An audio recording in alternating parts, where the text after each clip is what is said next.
قوم عاد حضرت نوح کے بعد کی ایک قدیم اور طاقتور قوم۔ ہم سے زیادہ شان و شوکت والا کون ہے؟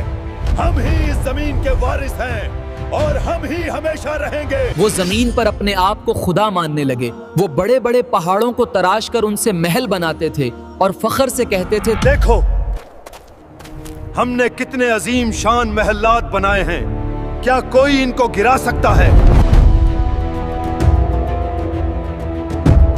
یہ لوگ حضرت نوح کی نسل سے تھے اور ان کے بیٹے سام کی اولاد میں سے شمار ہوتے تھے۔ اللہ نے ان کو جسمانی طاقت، خوبصورتی، خوشحالی اور وسائل میں خوب نوازا تھا۔ ہماری یہ خوشحالی کون چھین سکتا ہے؟ جو ہم سے ٹکرائے گا ہم اسے برباد کر دیں گے۔ ان کے بدن پہاڑوں جیسے مضبوط، ان کے قد قامت بادلوں کو چھوتے ہوئے اور ان کے شہر پہاڑوں کے دامن میں۔ ہمیں اس پہاڑ کو کاٹ کر اس میں عالی شان محل تیار کرنا ہے۔ کیا تم نے نہیں دیکھا تمہارے رب نے عاد کے ساتھ کیا کیا؟ ایرم والوں کے ساتھ، ستونوں والے جن کی مانند کوئی قوم زمین میں پیدا نہیں کی گئی۔ یہ قوم جزیرہ عرب کے جنوبی حصے میں موجودہ یمن اور عمان کے درمیان ایک علاقے احقاف میں آباد تھی۔ احقاف کا مطلب ہے ریت کے بڑے بڑے ٹلے۔ اس علاقے میں خوبصورت باغات تھے، چشمے بہتے تھے اور زمین زرخیز تھی۔ یہ سرسبز زمین، یہ پھل، یہ باغات، کیا کوئی ہے جو انہیں تباہ کر سکتا ہے؟ ان کا شہر ارم کے نام سے مشہور تھا، جسے ذات العماد کہا جاتا ہے، یعنی اونچے ستونوں والا شہر۔ قوم عاد اپنی جسمانی طاقت اور انجینئرنگ کے کمال کے باعث مشہور تھی۔ وہ اونچے اونچے محلات اور مضبوط عمارتیں بناتے تھے۔ ان کی عمارتیں ستونوں پر کھڑی ہوتی اور آسمان سے باتیں کرتی معلوم ہوتی۔ وہ زمین پر اپنے آپ کو سب سے زیادہ طاقتور سمجھتے تھے۔ وہ فخر سے کہتے تھے، ہم ہی اس زمین کے وارث ہیں اور ہم ہی ہمیشہ رہیں گے۔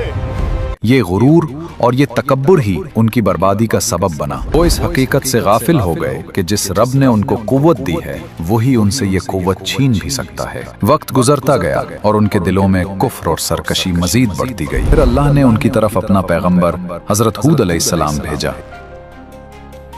اور یاد کرو عاد کے بھائی ہود کو، جب انہوں نے اپنی قوم کو احقاف میں عذاب سے ڈرایا۔ حضرت ہود ایک نیک، سنجیدہ اور صابر نبی تھے جنہیں اللہ نے اپنی نشانیوں اور اپنی ہدایت کے ساتھ بھیجا تھا۔ وہ اپنی قوم کے سامنے نہایت وقار اور رہنمائی کے ساتھ کھڑے ہوئے اور انہیں سیدھے راستے کی دعوت دی۔ ہم نے بھیجا عاد کی طرف ان کے بھائی ہود کو۔ اس نے کہا، اے میری قوم، اللہ کی عبادت کرو، اس کے سوا تمہارا کوئی معبود نہیں۔ کیا تم پر پرہیزگاری نہیں آئے گی؟ انہوں نے کہا، اے ہود، کیا تو ہمیں یہی کہنے آیا ہے کہ ہم صرف ایک اللہ کی عبادت کریں اور اپنے باپ دادا کے معبود چھوڑ دیں؟ ہم اپنی طاقت اور مضبوط محلات پر ہی فخر کرتے رہیں گے، تیرا کہا ہم ہرگز نہ مانیں گے۔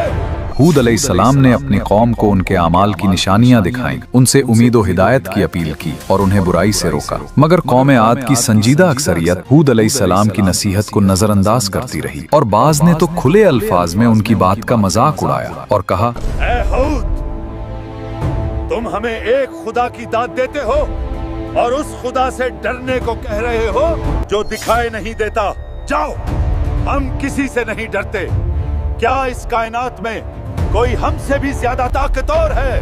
اگر ہم سے دوبارہ ایسی بات کی اور بتوں کو چھوڑنے کے لیے بولا تو ہم تمہیں مار ڈالیں گے۔ ان الفاظ میں نصیحت تھی، تلقین تھی اور ایک آخری تنبیہ تھی۔ مگر جن دلوں میں غرور نے گھر کر رکھا ہو وہاں نصیحت کی آواز پتھر کی مانند ٹکر کھا کر ٹوٹ جاتی ہے، اور انہوں نے یہ تک بول دیا کہ جاؤ لے آؤ اللہ کا وہ عذاب ہے جس سے تم ڈراتے ہو، ہم کسی سے نہیں ڈرتے۔ حضرت ہود علیہ السلام کی مسلسل دعوت کے باوجود قوم عاد ایمان نہ لائی، بلکہ غرور اور تکبر میں ڈوبی رہی۔ جب اللہ تعالیٰ نے ان کی آزمائش کا وقت مقرر کیا تو پہلی نشانی قحط کے ذریعے ان پر عذاب کا آغاز ہوا۔ بارشیں رک گئیں، زمین کی روح خشک ہونے لگی۔ ایک دن وہی آسمان جو ان کے باغوں کو سیراب کرتا تھا خاموش ہو گیا۔ بادل آنا بند ہو گئے، دریا سکڑ گئے، ندیوں کی روانی رک گئی۔ صبح کی ہوا میں جو ٹھنڈک تھی وہ اب گرم ہو چکی تھی۔ ہوائیں چلتی بھی تھیں تو ریت کے ذرات اٹھا، سب زمین آہستہ آہستہ پیلی، پھر بھوری، پھر راکھ جیسی بننے لگی۔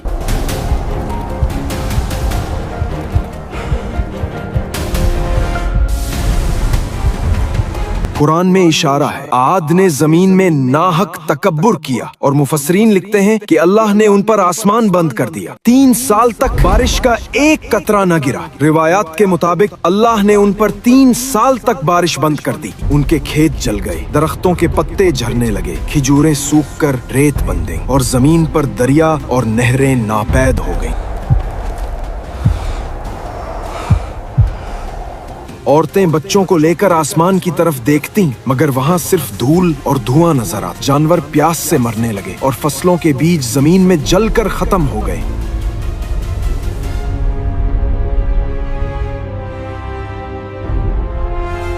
लोग आसमान की तरफ दुआएं करने लगे। अब तो सारा पानी खत्म हो गया, पता नहीं ये बारिश कब होगी। उनके सरदारों ने कहा ये दुआ नहीं, मजाक था। उनके दिलों में तौबा नहीं बल्कि तकब्बुर था। जाओ हौद से कहो, अगर वो सच्चा नबी है तो अपने खुदा से कहे कि बारिश बरसाए।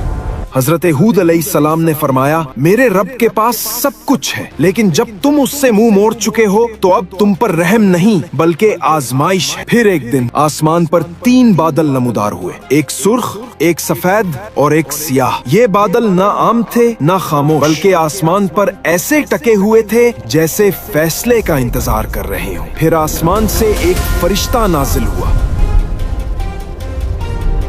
उसकी आवाज वादी के एक सिरे से दूसरे सिरे तक गूंज गई। ऐ कौमे आद, तुम पर तुम्हारे रब का इम्तिहान आया है। ऐ कौमे आद, तुम्हारे रब की तरफ से तुम्हारे लिए एक इम्तिहान है।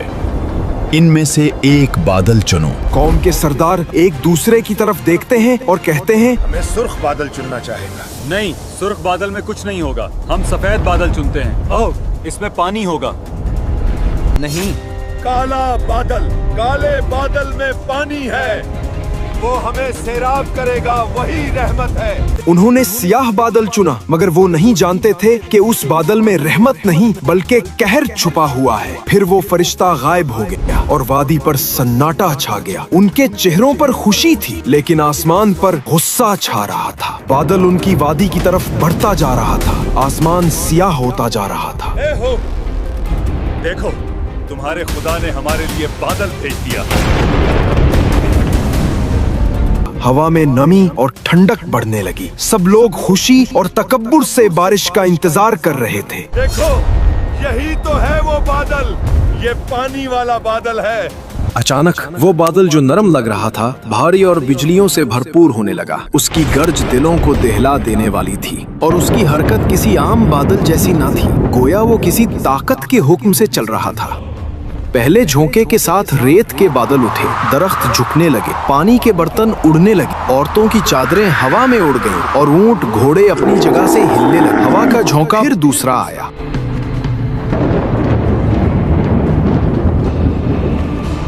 ये कोई आम तूफान न था, ऐसी हवा जिसके साथ पत्थर और रेत के जर्रात गोलियों की तरह चलते थे।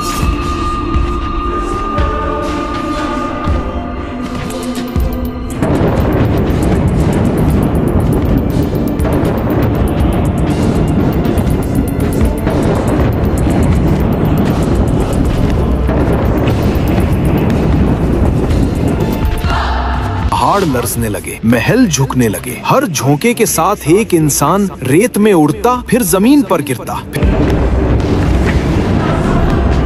वो आंधी उन पर 7 रात और 8 दिन बराबर चली। इन 8 दिनों में उनके जिस्म रेत के तनों की तरह जमीन पर बिखर गए।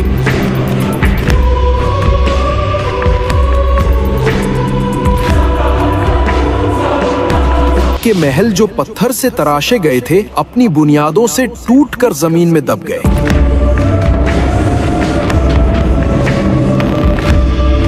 उनके बाग जिनमें कभी खुशबू आती थी अब रेत के नीचे दफन हो गए। और जब वो आंधी थमी तो पूरी वादी एक कब्रिस्तान बन चुकी थी। कोई आवाज, कोई साया, कोई जान बाकी न रही।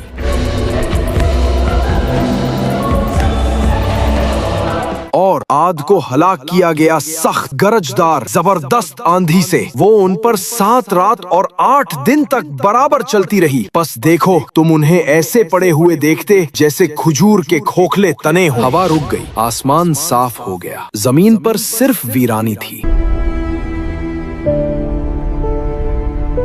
सूरज निकलता है मगर नीचे सिर्फ रेत का समंदर है। वो महलात जो कल तक हुरूर की अलामत थे अब सिर्फ खाक का ढेर है। और ये हैं आद जिन्होंने अपने रब की आयात झुकला दी और उसके रसूलों की नाफरमानी की और हर जाबिर अनीद के हुक्म की पैरवी की। फिर उस खामोश वादी में एक मकाम पर जिंदगी की हल्की सी जुम्बिश हुई। रेत के पीछे से चंद लोग आहिस्ता आहिस्ता नमूदार हुए।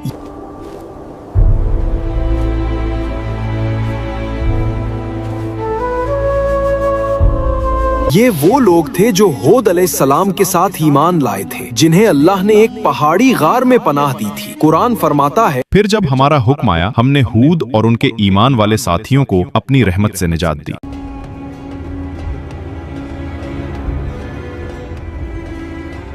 हूद अलैहिस्सलाम ने अपने कदमों के नीचे कौमे आद की बाकियात देखी। वही लोग जो कल तक कहते थे हमसे ज्यादा शान और शौकत वाला कौन है, आज रेत में मदफून मट्टी के तने बन चुके थे। और ये हैं आद जिन्होंने अपने रब की आयात झुकला दी और उसके रसूलों की नाफरमानी की और हर जाबिर अनीद के हुक्म की पैरवी की।